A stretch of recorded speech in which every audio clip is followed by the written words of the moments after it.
Assalamualaikum warahmatullahi wabarakatuh. Halo semuanya, halo minasang. Saya Wistri Meisa dan hari ini kita akan membahas materi dalam mata kuliah Shokyu Kaiwa.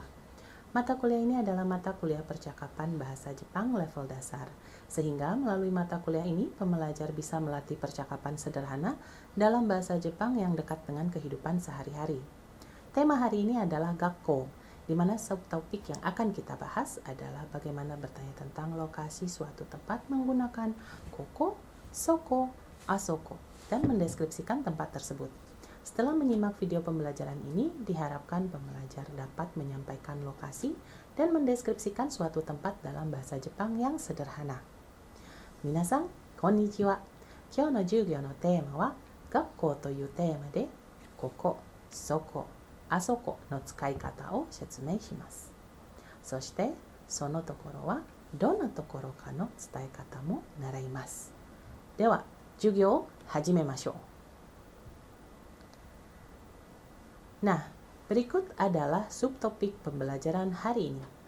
Kyou no kamoku wa mitsu arimasu. Subtopik hari ini ada 3 bagian percakapan pendek, yaitu yang pertama, koko wa kyoshitsu desu ka? Berupa pembahasan percakapan bertanya tentang lokasi suatu tempat. Yang kedua, sono heya mo kyoshitsu desu ka? Yaitu modifikasi pola kalimat pada percakapan yang pertama. Kemudian yang ketiga, sensei no heya wa doko desu ka? Lanjutan percakapan dari sebelumnya. Setelah pembahasan di tiap bagian akan ada latihan yang bisa minasang lakukan.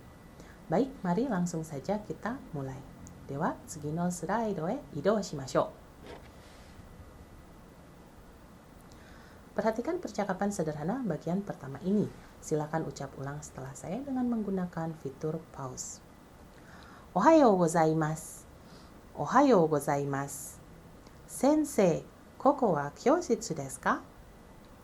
Hai, soko wa E kurasu no kyoshitsu desu. Nah, bila kita perhatikan, ini adalah percakapan antara Ari-san dan Suzuki Sensei. Ari menyampaikan aisatsu, Ohayou gozaimasu, yang berarti selamat pagi. Kemudian Ari bertanya, Sensei, koko wa kyoshitsu desu ka? Apakah, Bu Guru, apakah di sini ruang kelas? Dalam jenis percakapan ini, minasang bisa menggunakan pola kalimat sederhana berupa koko wa, keterangan tempat, desu ka, untuk menanyakan apakah di sini titik tempat ya. Untuk jawaban dari Suzuki Sensei adalah sebagai berikut. Hai, soko wa e kurasu no kyoshitsu desu. Ya, di situ adalah ruang kelas A. Perhatikan bentuk preposisi jawaban. Koko, soko, asoko.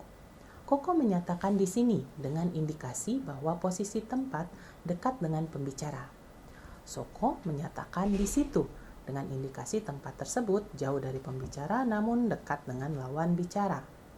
Asoko menyatakan di sana yang mengindikasikan bahwa tempat tersebut jauh dari keduanya, baik pembicara maupun lawan bicara. Renshu shimashou. Mari latihan. Bagaimanakah jika ada percakapan seperti ini? Silakan pause dan kerjakan sejenak. Selamat siang. Selamat siang. Bu Guru, apakah di sana masjid? Iya, di sana masjid. Hai, bagaimana? Sudah bisa? Selesai? Mari kita lihat percakapan bahasa Jepangnya.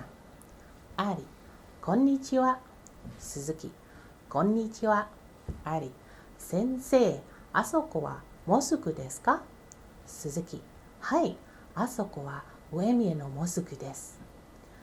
Coba perhatikan, sesuai pemaparan sebelumnya, di sana menunjukkan bahwa tempat atau masjid ini jauh dari keduanya, baik pembicara maupun lawan bicara. Maka, kosakata yang digunakan oleh keduanya adalah asoko. Mudah bukan? Jika ingin bertanya tentang tempat, cukup ingat kata preposisi koko, soko, asoko, wa, keterangan tempat, desu ka. Dan untuk menjawabnya, sesuaikan jarak tempat dari posisi kita. Koko, soko, asoko, wa, keterangan tempat.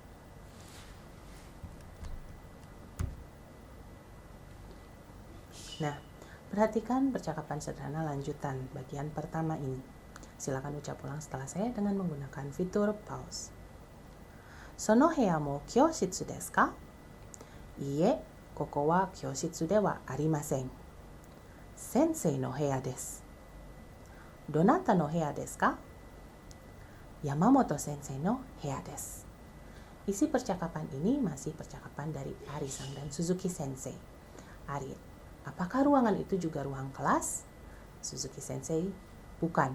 Ruangan ini bukan ruang kelas. Ini adalah ruang guru, sensei no heya desu. Ruangan guru siapakah? Ruangan Pak Guru Yamamoto. Nah, perhatikan pula bagian yang ditandai merah. Ini adalah bagian yang bisa minasang ganti. Misalnya, apakah bangunan itu juga masjid? Seperti itu. Mari kita lihat di slide berikutnya. Nah, mari latihan. Renshu shimashou. Bagaimana jika ada percakapan seperti ini? Silahkan pause dan kerjakan sejenak. Apakah bangunan itu juga masjid? Bukan, itu bukan masjid. Itu gedung olahraga. Gedung olahraga milik siapa? Gedung olahraga apa? Gedung olahraga UMY.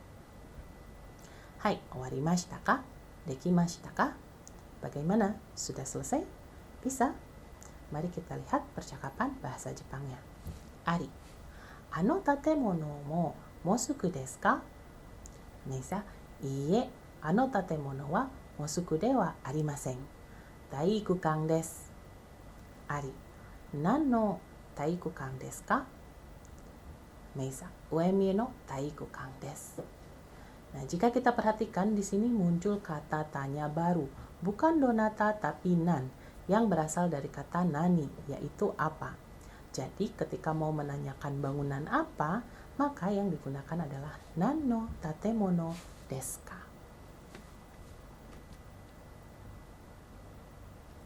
Nah, perhatikan percakapan sederhana ini. Silakan ucap ulang setelah saya dengan menggunakan fitur pause.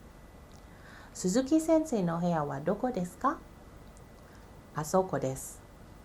Donna heya desu ka? Chisai heya desu.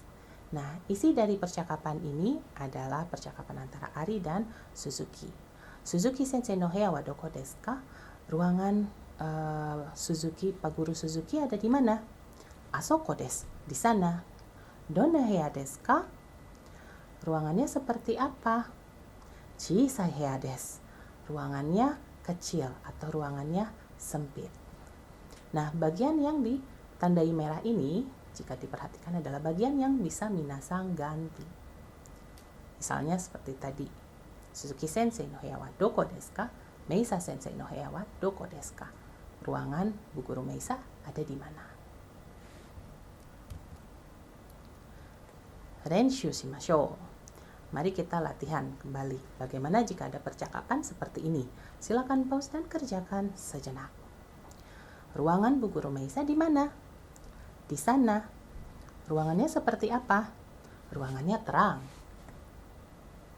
Hai, owarimashita ka? Dekimashita ka? Bagaimana? Sudah selesai? Bisa? Mari kita lihat percakapan bahasa Jepangnya. Meisa sensei no heya wa doko desu ka? Asoko desu. Donna heya desu ka? Akarui heya desu. Bagaimana? Mudah bukan? Jika kita lihat di sini, yang perlu diperhatikan adalah ketika mendeskripsikan suatu benda atau tempat bisa menggabungkan dengan kata sifat. Contohnya tadi akarui heya. Di sini adalah gabungan kata sifat akarui yang berarti terang dan heya yang berarti ruangan atau kamar. Jadi minasang bisa memodifikasi percakapan ini dengan mengganti bagian yang ditandai. Sebagai contoh, kurai heya, ruangan yang gelap. Kirei na heya, ruangan yang bersih atau cantik, dan lain-lain.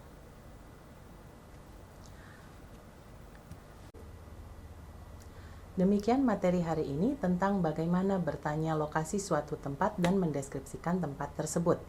Mulai dari penggunaan preposisi koko, soko, asoko, kono, sono, ano kyoshitsu, hingga kata sifat untuk mendeskripsikan tempat seperti akaru heya dan lain-lain. Silakan memutar ulang kembali video ini untuk melatih pengucapan Anda. Kemudian jangan lupa untuk menuntaskan aktivitas penugasan yang telah disampaikan sesuai instruksi pada laman My Class. Terima kasih dan sampai jumpa pada video pembelajaran berikutnya. Dewa, minasan, mata tsugi no video de oai shimashou. Nihongo no benkyou o ganbarimashou. Wassalamualaikum warahmatullahi wabarakatuh.